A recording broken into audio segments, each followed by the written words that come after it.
Okay, coming up next is my distinguished colleague, another senior fellow over at the R Street Institute, Paul Rosenzweig, who is going to be moderating a panel on the national security perspectives around critical infrastructure and industrial control systems, joined along by Megan and Megan. And Stuart too, I hope. Yeah, there's Stuart. Yes. Oh, there we go. And Stuart. Wait.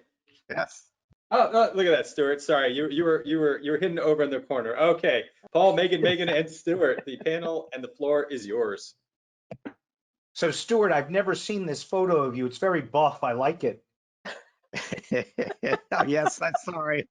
Okay, so enough jocular. So let me introduce myself in our panel. My name is Paul Rosenzweig. As Bryson said, I'm a senior fellow at the R Street Institute, which is a think tank here in Washington, D.C., where Bryson is also a non-resident senior fellow. And our panel today is about national security issues related to ICS protection. Before we dive into the topic, rather than introduce them myself, I'm going to ask each of the panelists to kind of introduce themselves briefly, starting with Megan B. Sure. I'm Megan Brown. I'm a partner at Wiley Ryan here in Washington. And in our telecom media and technology practice and cybersecurity practice, we do a lot of counseling on both sort of emerging regulations in Internet of Things, cybersecurity risk management, and dealing with the emerging and constant government scrutiny of all kinds into technology and how the private sector, in particular, critical infrastructure, are doing their homework to secure their network. So delighted to be here. Megan? You have to put the S, Paul, otherwise. Oh, okay. If you okay, well, I thought if I transitioned from Megan B to you, I didn't need to. Yeah, thanks very much. Megan S. I'm the executive director for the Americas region at a nonprofit called the Global Cyber Alliance. We work to operationalize cybersecurity capabilities largely for the populations and entities that are left behind by the market. So prior to that, I was at another nonprofit called Public Knowledge. We actually wrote a paper published last January around one of the topics I think we'll talk about, which is a labeling scheme. And spent the most of my career in the Department of Justice National Security Division, working on all things from FISA to offensive cyber to finishing my government tour at the White House and the NSC in the prior administration. So great to be here with my friends. And Stuart Baker. Sure. I practice law at Steptoe and Johnson. I hold the record for going back to STEP more times than any other lawyer from government. I was in the National Security Agency, the Department of Homeland Security, but my principal claim to fame for this audience probably is I do the weekly Cyber Law podcast, which if you're on this conference and you're not subscribing, you should stop listening to us and go get out your phone and subscribe to the Cyber Law podcast. Terrible advice. Terrible advice. After. Back to you, Paul. I think also we should say, Paul, many of us have an affiliation with the National Security Institute at George Mason. And so I just wanted to get that plug so that later Jamil doesn't rap me on the knuckles for failing to do that. Who doesn't? Who doesn't have an affiliation? Hey, okay, moving on. Anyway, no, that's quite good. So first off, let me second Stuart's self-nomination. He certainly deserves to have everybody on this call listen to him, and I suggest that you do so. Our theme today is national security and the industrial control system environment. And frankly, we could take any one of like 24 different ways of approaching that. You know, we could look at it historically and ask the question, how well has the private sector done in improving its security since, say, 2005 and the cybersecurity revolution of the Bush era and the realization that there was pervasive vulnerabilities in ICS. That would be useful, but a little bit backward looking. We as a group consulted and decided that the best frame for our discussion today would be forward looking. We begin with the realization that national security is tied to the security of industrial control systems. And we wanted to ask the question, what do we think is likely on the plate for further modifications and improvements in the area going forward in the next 12 to 24 months? And anybody who frames the question that way necessarily probably begins to confront the discussion and frame it around the recommendations of the Cyber Solarium Commission, which made a host of recommendations on a large number of issues, many of which were exclusively directed at the federal government and which are likely to get implemented as part of the NDAA or as part of executive orders under this or the next administration. A lot of what the federal government can do by looking inward can be achieved without too much of a heavy lift. The intersection of security and ICSs implicates, of course, the private sector in ways that are much more intricate at a minimum, and therefore a difficult and heavier lift to accomplish. So what we wanted to talk about for, the next 35 to 40 minutes before we open this up to your questions in the little question and answer box is what we think are likely legislative prospects going forward. So I'm going to actually modify the order a little bit, Stuart, and start with you on number 5.1.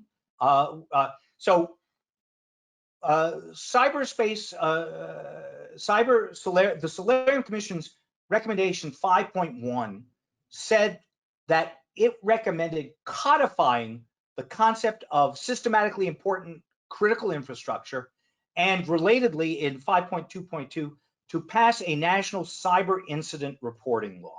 So first, tell us a little bit about what you think that means. Tell us why it's important, or if you diverge, why you think it's not important, where you think it should shake out, and how it's all gonna play out as we go forward. So I think it's a logical next step, both from a political point of view, from a policy point of view. It makes sense what they're recommending. And I'll start, just to get a running start, with the Obama administration's Executive Order 13636, which said we really have to worry about cybersecurity, and we need to identify our critical infrastructure and begin to nudge them toward security. And I think nudge is the appropriate word. Essentially, what the Obama administration tried to do is to take existing regulatory agencies and move them all toward regulating cybersecurity in the areas where they were regulating critical infrastructure. That was mistake one, but understandable at the time. It was all they had, and they didn't have really legislative authority to go anywhere.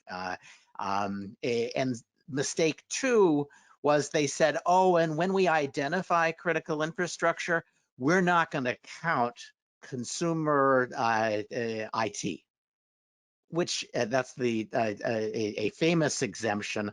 I don't know whether they were still enthralled to Ira Magaziner and his report from the Clinton administration, or whether this was just their base, or they had still bought the idea that you can't regulate IT. It will be a disaster. But for whatever reason, they left that off. What the Solarium Commission has done is really kind of clean up those main mistakes in their recommendations. First, they say Congress should adopt a rule, and it ought to identify critical infrastructure. There's no exemption, as there couldn't be. I mean, if you don't think Zoom is part of the critical infrastructure, you haven't been paying attention for the last 6 months. And so this will bring in IT for the first time. And they've given up, I think, on the idea that we can sort of nudge existing regulatory systems in the direction of cybersecurity. They tried that with electric power, and indeed the FERC adopted rules, but they were hobbled by the fact that they didn't really have jurisdiction, and so they had to kind of bring everybody along by consensus. Now the idea is DHS will come up with standards for security. The security standards will apply to what the Cyber Solarian Commission calls, what is it? SICI, systematically important critical infrastructure. There's a little redundancy there. If you're systematically important, you're probably also critical, and you probably don't need one of the those modifiers. But having identified them, they'll come up with security standards, and everybody who's in that area, that classification, will have to adopt a set of security standards that DHS is going to put out, and there's no more trying to borrow authority from elsewhere. The advantages of being identified as SICI is that you're going to get intelligence that is designed for you. You're going to get a liability protection if you follow those security standards in good faith, and you're attacked, you won't be held liable, which could turn out to be pretty important. And you'll get expedited assistance in a crisis. Not a deal that everybody would be inclined to take 8 years ago, but I think most of the people in critical infrastructure have now woken up to just how big the threat is and how existential it is for them, as well as the customers that depend on them. And so my guess is there'll be resistance to this, but it is a politically realistic set of proposals, and I think realistic from a policy point of view. So let me take that as a good starting off point and turn to you first, Megan B. The audience will forgive us, but we have to use last initials. They rejected Brownie and Stiffly as their nicknames for this. So Megan B, I mean, you spend much of your time representing people who are in some of these spaces. Two questions for you that kind of derive directly from Stuart's description. The first is he right in predicting that this will be, when fully realized, an attractive enough offer to generate people's interest? And secondarily, since it carries with it a bit of an implication of some sticks in terms of regulatory enforcement at an administrative level at a minimum, if not civilly, and I assume not going to be criminal, but how does that prospect affect your perception, or more accurately, your client's perceptions of this recommendation? And what do you think they're going to be saying to Congress when Congress comes down to taking up this question and deciding whether or not to adopt the recommendation of the Commission? Well, I think first of all, I agree with a lot of what Stuart said, that this is a natural outgrowth of sort of where we have gotten after the past 10 years of nudging or, incremental improvements. I would say I think there's actually been some pretty good improvements. So I'm not so sure that the Section 9 process, which preceded this, was actually broken. So we need to go fix it. But I think the Commission is to be commended for putting together carrot and stick, right? We give you these liability protections, but you have to do some stuff, which makes sense. I think the devil's in the details of what the stuff is and what the enforcement will look like. Big picture, the private sector has for 15 years been proponents of voluntary public-private partnership models to address cybersecurity. So without speaking for any of my clients or any of the private sector folks who are still chewing on these recommendations, they've been playing triage because this is not in the current National Defense Authorization Act, so they're prioritizing what to worry about. I don't know that they're going to be ready to jettison that voluntary approach, which I think many would say is actually working fairly well. The problem that we're solving for is not screamingly obvious, that the Section 9 is broken. And so I think, I think there'll probably be different approaches within the private sector, depending on the sector and what industries you're talking about. Some that are heavily regulated and would really feel comfortable, their sector-specific agency gets them and the regulations are going to be reasonable, or in fact, they probably already exist for certain sectors, that's probably a trade they're willing to make. For others, like the IT sector that Stuart said was mistakenly left out of the prior regime, I'm not so sure that that's either the right model or that they'd be willing to go along with it. Because again, I think the question I keep coming back to is, what is the problem we're solving for? And is the government, DHS or otherwise, going to be in the best position to tell them what those security steps are that will get them liability protection? And that, of course, assumes that any legislation in 2021 could chug along and still preserve the liability protection. And I am skeptical that as the sausage gets made, that would remain. And if that doesn't remain, then there's no point in proceeding down this path. So that's sort of my big picture reaction to at least that piece, not the incident reporting piece, which I guess we'll get to in a little bit. Yeah, so you see, Megan, the liability protection as the sine qua non of the carrot portion of this thing, and that without it, you think this dies on the vine. I don't think the value proposition for the private sector from enhanced information from the government is so valuable that they would want to make this trade. That information should already be flowing, and in a way, shame on the government that it's not better flowing. There's so many work streams to do information sharing that I view that should be, if I'm negotiating, that should be table stakes to any deal here. And it's the liability protection. If you're going to make me comply with something the government tells me I need to do, then I better get some protections for it on the backside.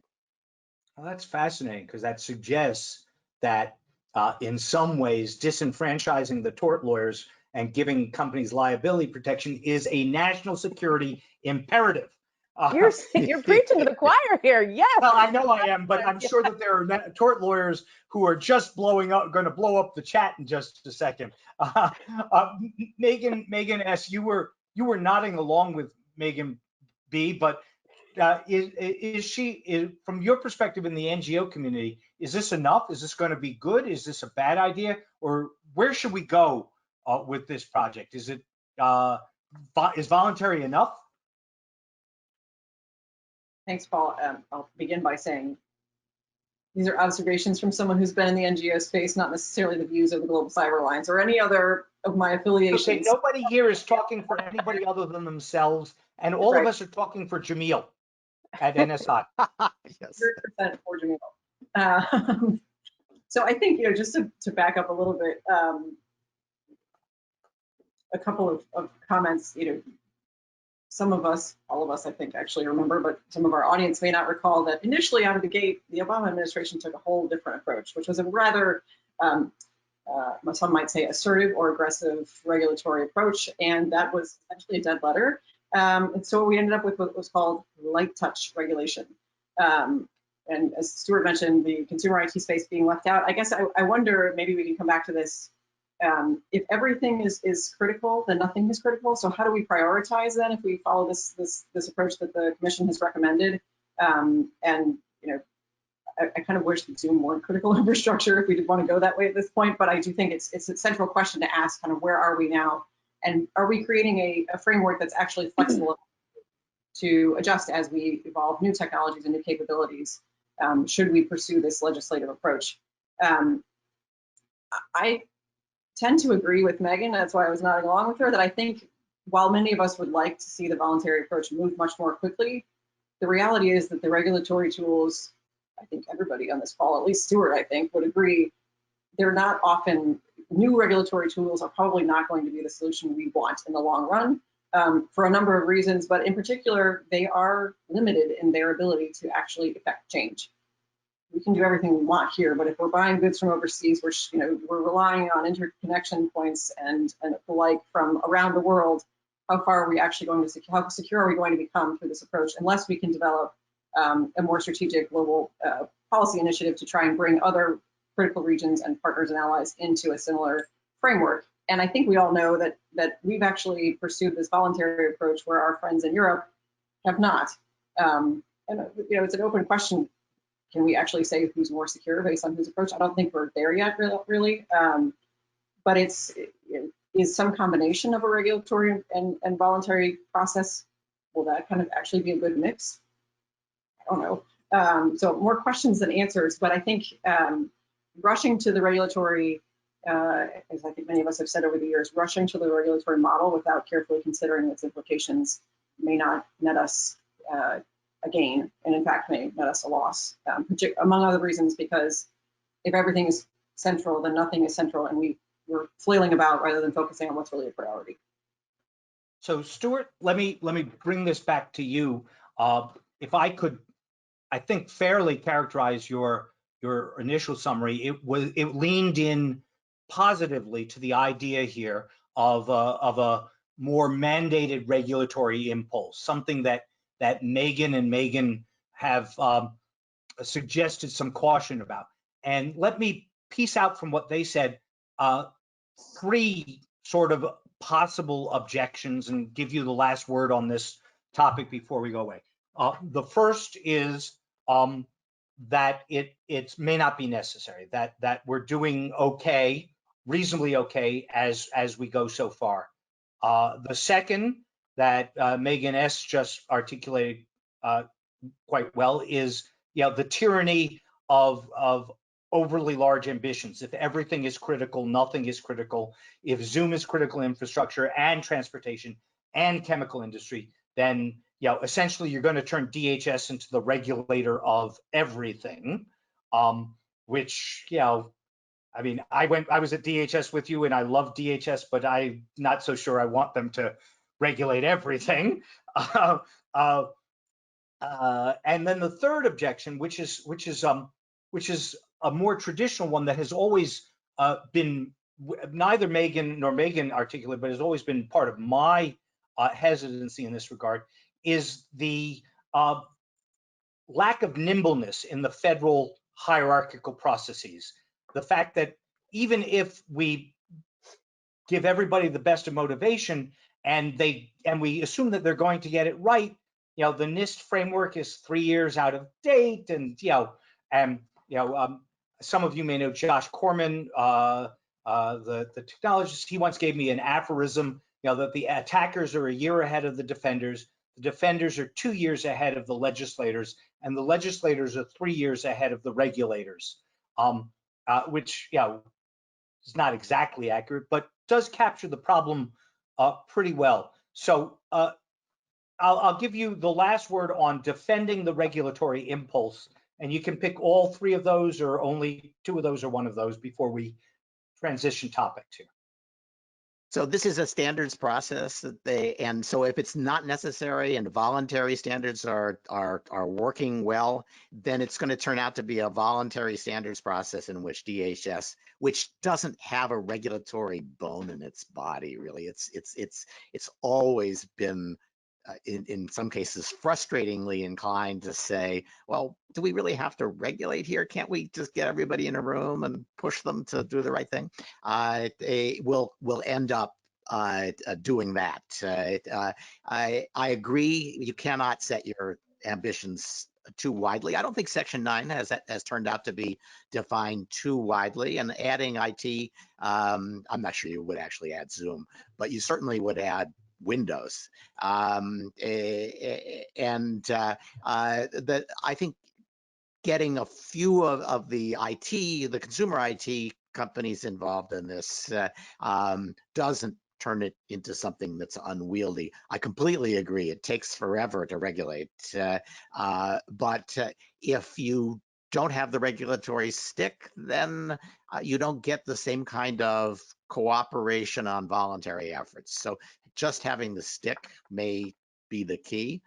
And finally, this is a moment for this. If you let me say, I have a legislative package that is bad for the trial lawyers and bad for Silicon Valley, I can find you 150 Republican votes tomorrow. So all you need is 75 Democrats, and you can pass this. Well, fair enough, and you could probably find some anti-Valley Democrats as well. Maybe this is something that Representative Ocasio-Cortez can agree with Senator Cruz on again. Exactly. Okay, Of course, so we do need Silicon Valley to help with the cybersecurity. yeah, we sure do. So we shouldn't kick them all out. So just as a reminder to our listeners, Feel free to drop some questions in. I'm going to collect them all, and we're going to turn to you for questions in, I don't know, another 15, 20 minutes. We'll see how this goes. If there's no questions, we'll just keep talking and bore you. But so ask questions that are more interesting. Let me turn to you, Megan S., for the next sub piece of this, which is the idea let me pull up my notes, in recommendation 5.2.2, that we need to have a national cyber incident reporting law.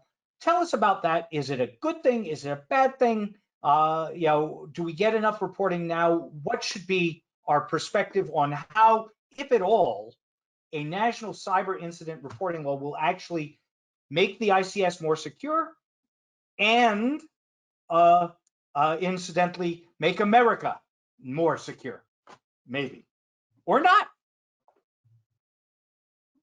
Probably people can see me flipping to the page that Paul has just assigned me, because actually he assigned me the data breach national law. But anyways.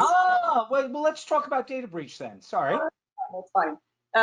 So I think, well, the thrust of both of these is to gather more information and to essentially, among other things, enhance and or develop requirements for entities that may be the subject of these requirements, to have an ability to know if something has happened. Because if they know something that's happened, then they share the information back with the government, then the government has a more holistic picture of where the vulnerabilities lie, where the threats are coming from, and in theory is able to evolve a more holistic and responsive cybersecurity policy and response mechanism, enhance resilience, et cetera, et cetera. I think the sum and substance of part of this is that, at this count, at least by the Solarium Commission's report, there were 54 data breach requirements. While I am not in Megan Brown's shoes, I can imagine that is perhaps giving her, I don't want to say gray hairs, because anyways, but I covered them up. No, it's okay. To comply with this multitude and multiplicity of requirements and regulations is not helping us, I think, evolve as an economy. It's not enhancing cybersecurity or therefore national security. So if we're able to give one standard for companies and the like to meet, won't that help us have A, reduce costs on compliance, but B, bring us all up to in theory, at least a common minimum, and 3, bring about a greater and enhanced threat picture and enhanced, I don't want to call it intelligence, but information around some of the vulnerabilities in the national, in the ecosystem that, when combined, can have pretty significant impact. So that was a very short summary of where we're at. But I think, the data breach law, as I think everyone on this side of the camera knows, was part of actually the dead on the doorstep Obama administration package back in 2011. It's been around for a while, and my sense is that over the years, the initial kind of, I don't want to call it hesitance, but the recognition that this can actually be effective and useful has, I think, grown, and so there's less resistance to this. In fact, there actually, I think, is support for it. I remember a couple of months or years ago, Intel was supportive. I think there are a number of tech companies that have come forward and said, we can do this, let's do this. Please make this one an easy one. So, yeah, I mean, from my perspective, the lack of a national standard for this is sort of legislative malpractice over 20 years. But the sticking point is, let's just be very blunt, it's the aforementioned trial lawyers and it's state AGs who want to have their piece and their ability to, get a pound of flesh here. And so I think there's broad consensus that there's no need to have 54 standards. I should not have to piece through my little Excel spreadsheet to go through all the different triggers of what triggers in Kansas and what triggers in Montana and how you do this. So I think that's long overdue, and that was sort of really easy stuff for the Solarium Commission to say we should do. I think the cyber incident reporting construct is particularly interesting because of how it's structured and the difficulty of defining what would be the triggers, right? The triggers for data breach are fairly clear, right? You can spend a lot of time figuring out if you've hit them based on the facts of your incident, but you sort of, there is a way to know whether PII has been exfiltrated, right? Or whether it is likely that it has. But the definitions in the cyber incident reporting law that the Solarium Commission puts forth, I'm not so sure that those make a ton of sense and are all that workable for your average company or even your not so average company. You know, it talks about the possibility of an incident being a trigger, and it includes social engineering as an incident. Well, that's incredibly broad, and social engineering attacks happen all the time. So I'm skeptical about the utility of that law or sort of what problem, again, we're trying to solve for. Megan S. talked about data and information that would be useful. I'm not so sure that this law and this construct get us useful data. It feels a little bit more like a name and shame kind of situation, and maybe would overwhelm DHS, to be quite honest. I shudder at the number of reports they would get, right? You look at GDPR and they're drowning in notifications. So anyway, that was sort of my perspective on this question of reporting mandates and notification mandates. I feel like it's a little backward looking and doesn't really facilitate forward looking security planning. Okay, Stuart? So DoD has this kind of thing. If you're a contractor, you have to report cyber incidents, and I can contain my enthusiasm for how well it works. I've had a lot of clients who have sent in their reports and heard nothing. So as a paperwork requirement, it's a paperwork requirement. I could imagine it working well if instead of telling people, you know, fill out this, have your lawyers fill out this form and send it in, you turned it into something that was more real-time information sharing about cyber incidents that would alert other people that they might be seeing the same thing. And you can do that at people in voluntary information sharing groups. It happens all the time as people create records and then share their records with people that they trust. So it might turn into something useful, but my guess is that if it's approached as similar to data breach reporting, it will not turn out to be particularly useful. So the FISMA of cybersecurity, right? So let me ask a couple of follow-up questions. Let me start with you, Megan B. I hear you that 54 different data breach laws is tough, but you know, let me put on my two hats. My conservative hat that says federalism is good. States are the engines of experiment, the libraries of democracy.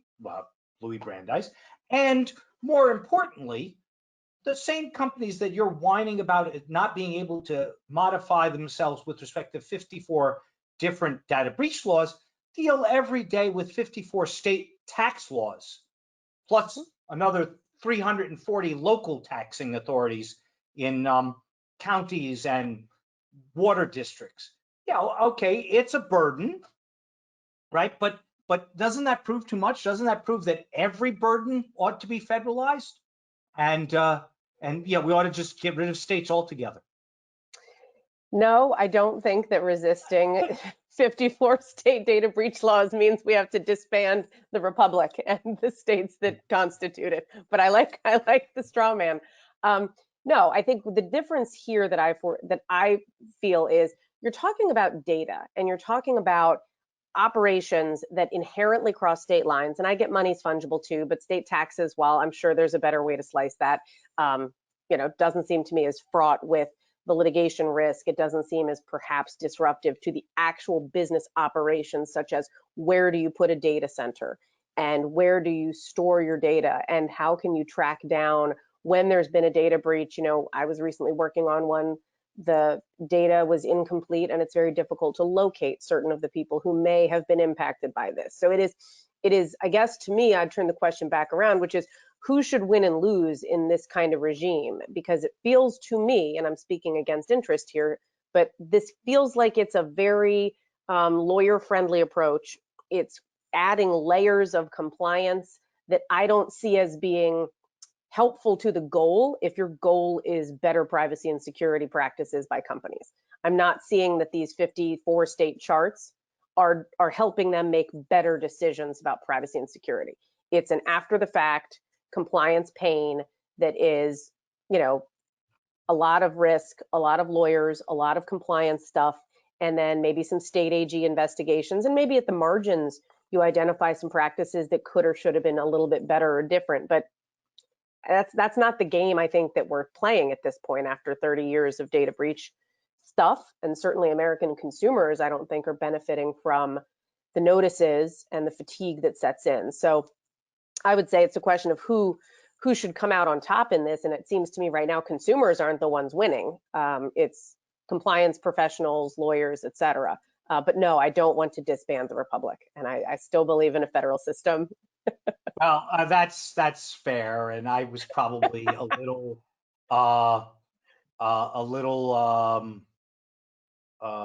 unfair in that. So there you go.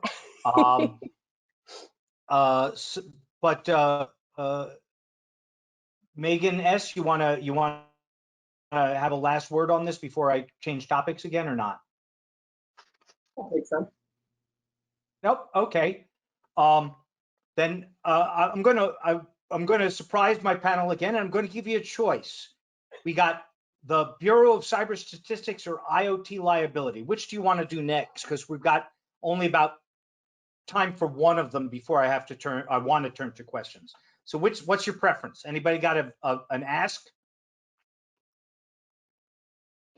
I guess I think the IoT liability is a little more likely to generate high interest among people who will be benefiting or losing from it. Okay. And I'm not sure that the Bureau of Statistics is going to change our lives. Oh, I think it's the most critical frickin' recommendation there is, and I plan to spend the next year hoping to achieve it. I'm almost serious because I think metrics are critical, but we can get back. So, okay, Megan Brown, you get to be fire starter on this one. Okay. Recommendation 4.2 of the commission recommends that Congress move ahead to establish liability for final goods assemblers, which everybody understands to mean people like IoT manufacturers, right? Meanwhile, the House of Representatives has actually passed HR 1668, the IoT Cybersecurity Awareness Act or something like that, and sent it to the Senate. If it doesn't get wrapped up in the omnibus at the end of this year, it probably won't move alone. But the fact that it passed the House this year does suggest that at a minimum, we'll be talking about it next year in much the same posture. So tell us about the recommendation, tell us about the bill, and tell us about whether or not this is a good idea or not.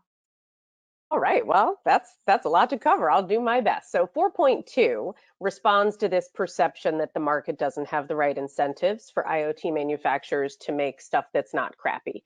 That's sort of the bottom line. So they've decided they want to nudge the market into doing better by assigning liability to the final goods assembler, creating a standard of care, they call it that, which I found remarkable in the draft legislation, that requires security patches for connected devices, excepting smartphones and some categories, that requires security patches to be made available for security vulnerabilities within 90 days.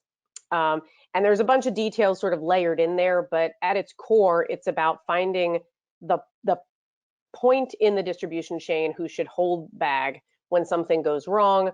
They have liability. They allow a private right of action, so you can sue the final goods assembler if they haven't met the standard of care. They have made some effort to put harm requirements on that. That's a whole separate legal discussion about when you should be allowed to sue for privacy and security issues. They've tried to address that. Whether that would remain, I don't know. They also allow enforcement by the FTC. I don't love this, I'll be honest with you. I feel like the assignment to final goods assemblers is a little directive for the federal government. Often these tort type questions about causation and who holds responsibility in a chain of distribution would be decided under, state tort law. I have my own problems with state tort suits brought based on these kinds of issues. For instance, unexploited security vulnerabilities, but I don't love the proposal. I don't love the legislation. I think it would create a cottage industry of litigation that is not going to be conducive to good privacy or security. With respect to the House bill that got passed, it's the companion bill, sort of, to, and it's been sponsored by, I'm forgetting whether it was Congressman Hurd, but Representative Robin Kelly from Illinois has been a champion of this for a long time. She and I were on a panel a couple of years ago. She's pretty thoughtful about it, and I think the bill has taken some good turns in the past couple of years in terms of becoming a little more focused and a little less directive. But it's about, as I recall, sort of two main things: federal acquisition of IT and sort of the requirements related to that, which is a different beast entirely than going out and telling the private sector, you, manufacturer, can be sued for this. And so we could have a discussion about procurement, but in that respect, it's less scary to me. And then it also would create this requirement for vulnerability disclosure program, something Stuart and I and others have talked about before. I don't love that because I don't think that should be mandated for folks in any particular government-driven way.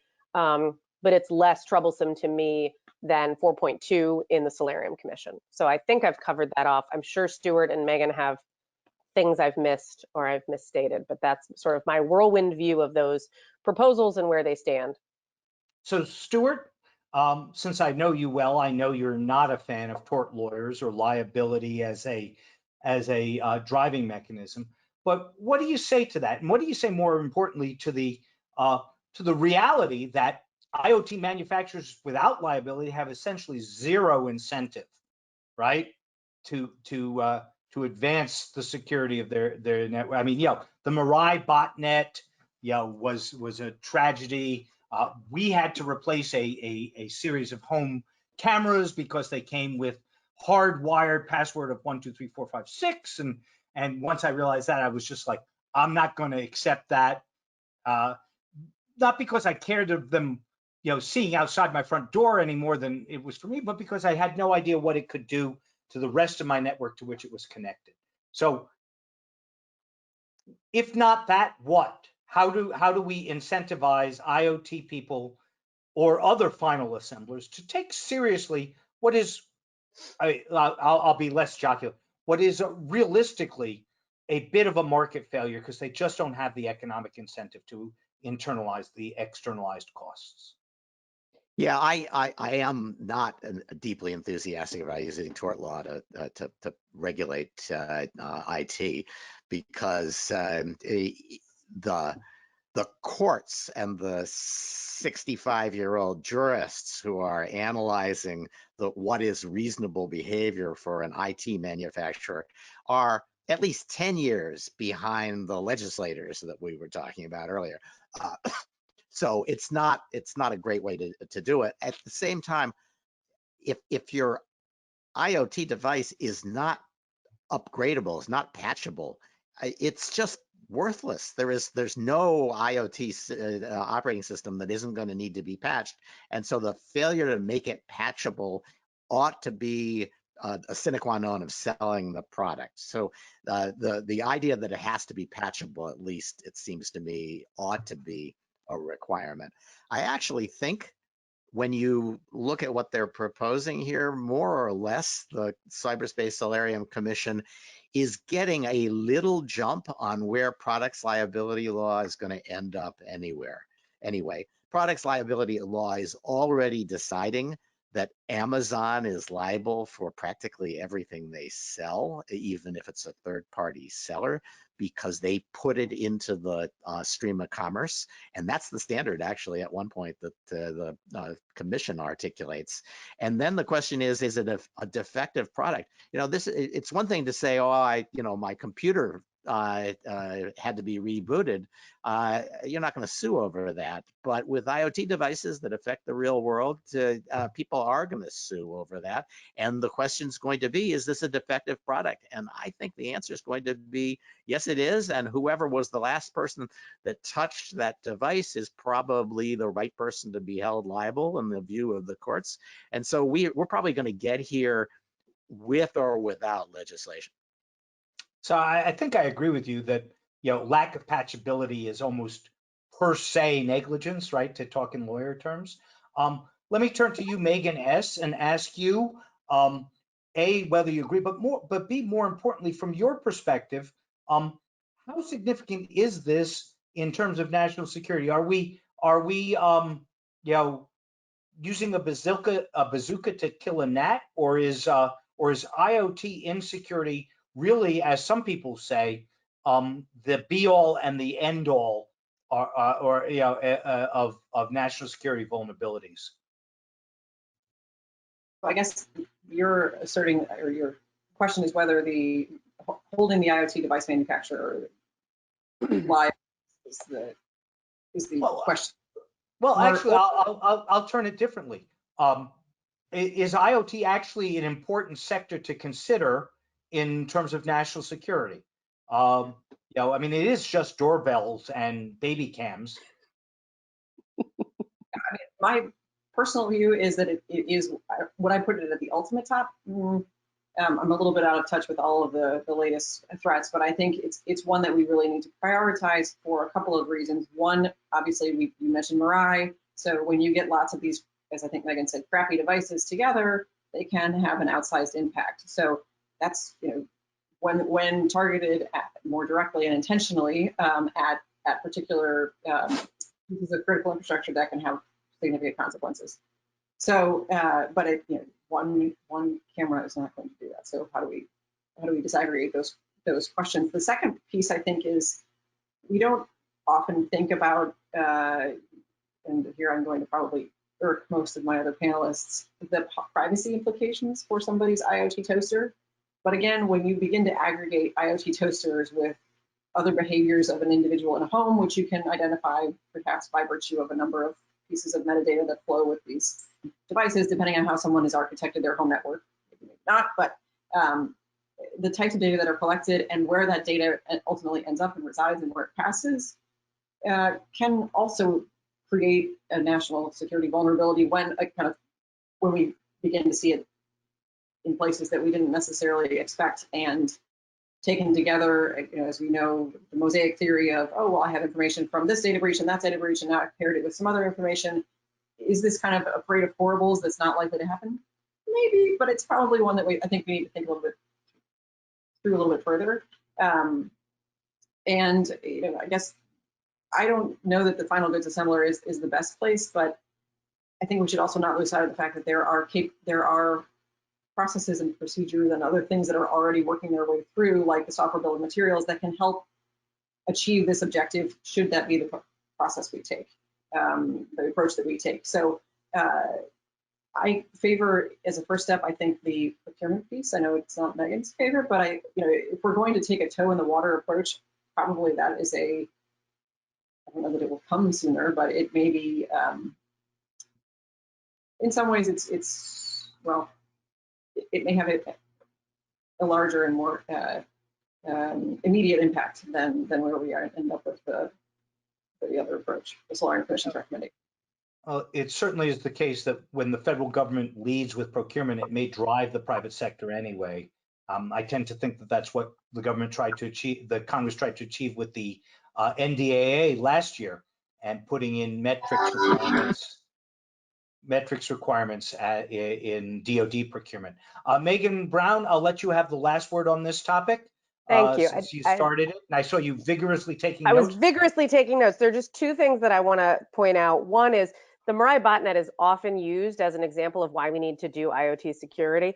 I don't think any domestic regulation of domestic products, once you start regulating imports, perhaps, but those cameras were not made in the United States.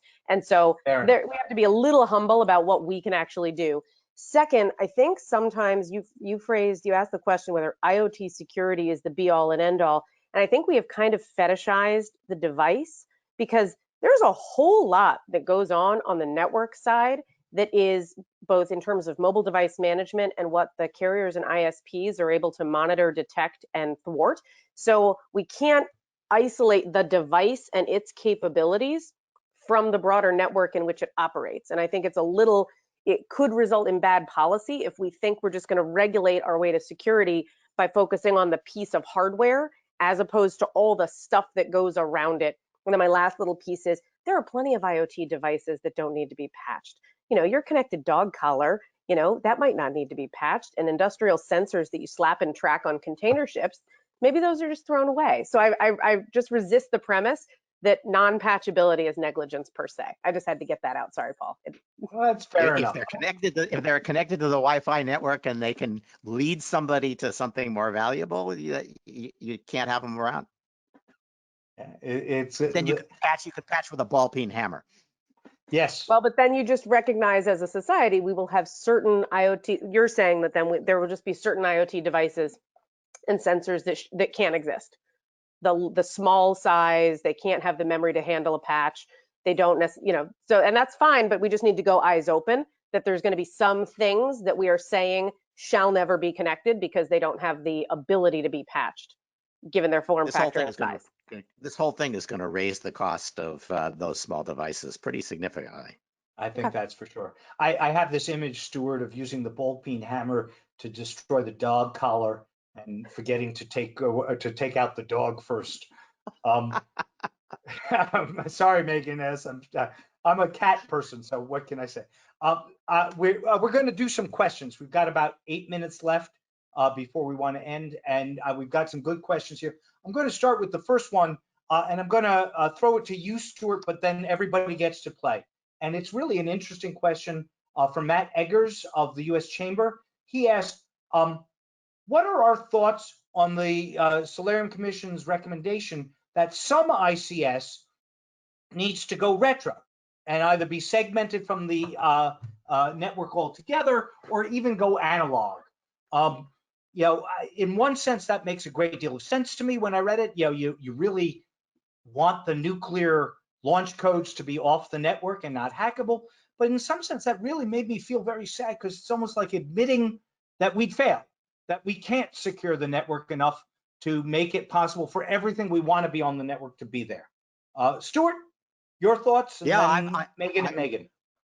We have failed. I think we should admit it, and just as we do with we've all, after 25 years of trying, we've realized that we cannot improve on paper ballots. We can scan them to read them, but that's all we should be doing with computers. And I think ICS is similar, that the advantages may turn out to be pretty modest of digitizing all that, and the risks pretty substantial. So long ago, I proposed that instead of dismantling all these coal-fired and plants, we should just mothball them, just in case we needed an energy system that was not digital. We could fire them up again. But I do think that we should start recognizing there are places where digitization doesn't make sense. It's just too risky. Megan? I would just say when it comes to things like consumer devices and IoT, I'm skeptical that we can really prejudge what is sensible. I think a lot of us have a reaction like, you don't need to have your toaster connected, that's stupid. And while I may think that that's stupid, I also don't think I know enough about United States consumers' preferences and what connectivity could generate. So I'm skeptical of the government drawing those lines, but certainly, Matt, there are ICS systems that do not need to be connected to the internet, and I think that people need to think through that maxim. Sort of, just because we can doesn't mean we should. Is that the Jeff Goldblum from Jurassic Park kind of question? But when it comes to consumer and innovation, I don't want to stifle it by saying you don't need connectivity here. What would be your decision-making heuristic then, Megan, for deciding which ones do? Is it a criticality function, or is it a lack of efficiency gain function? How would you decide that? I mean, I think it would have to fit into a risk management and a risk assessment framework to say, I'm a company and I'm creating X product, and my engineers are all excited because they can make it do this cool thing if it's connected. I mean, I had a client come to us 2 weeks ago where their connectivity thing just made me laugh out loud. But then I dug into it and I was like, oh, this actually makes sense and adds value to a subset of their customers. So I felt like a jerk for judging it as like, this is the dumbest thing I've ever heard. It's great for their subset of users. But it has to be, I think, part of a rigorous risk management approach with, even perhaps third parties that come in and probe and poke and things like that. But risk management is going to be my escape hatch here. Megan, S? So it's been a few days since I dug into all of the details, and I'm assuming that the observation was made that, you know, we can update and patch consumer IoT products much more quickly than we can manage ICS systems, and we're not going to be able to churn out a whole bunch of ICS systems that have upgradability and patchability like we are baby cameras and the like. So I agree with Megan that putting this in sort of the risk management, not sort of, in the risk management framework to determine what gets pulled off the grid and what doesn't is the way to think about this. There may be, at the end of the day, decisions that something that is still very high risk still needs to be accessible because we need to be able to render it inert, for example, quickly, which could obviously then open up a series of vulnerabilities for those who might render it inert at time and place not of our choosing. But so there's I think we need to be thoughtful as we decide how we're going to, there are obviously differences between consumer IoT and ICS, stating the obvious, especially for this audience, but let's be thoughtful. So lightning round, we got time for one more question, relatively short answers before we wrap up. This one is from Isaiah Jones, and he asked the question, I'm not going to read the whole question, I'm going to summarize it. And it's a reporting question. What are our views on the value of reporting for various types of accidental or intentional insider threats? That is to say, reporting that is collected not relating to technical flaws, but reporting that is related to what we all know to be the more predominant ground for failure, human flaws. His argument is that it's always missing. The reports wouldn't need to name and shame individuals or even companies. But if we collected that type of information on a monthly, quarterly, or annual basis, we might actually learn something about a group of threats that is perhaps even more predominant than the technical breach threats that we talk about most of the time. Let me start with Megan S., because why not? So the first part of I think I missed the first part of the question because I thought we were talking about insider threat. He wants a reporting on failures that arise from accidental or purposeful insider flaws.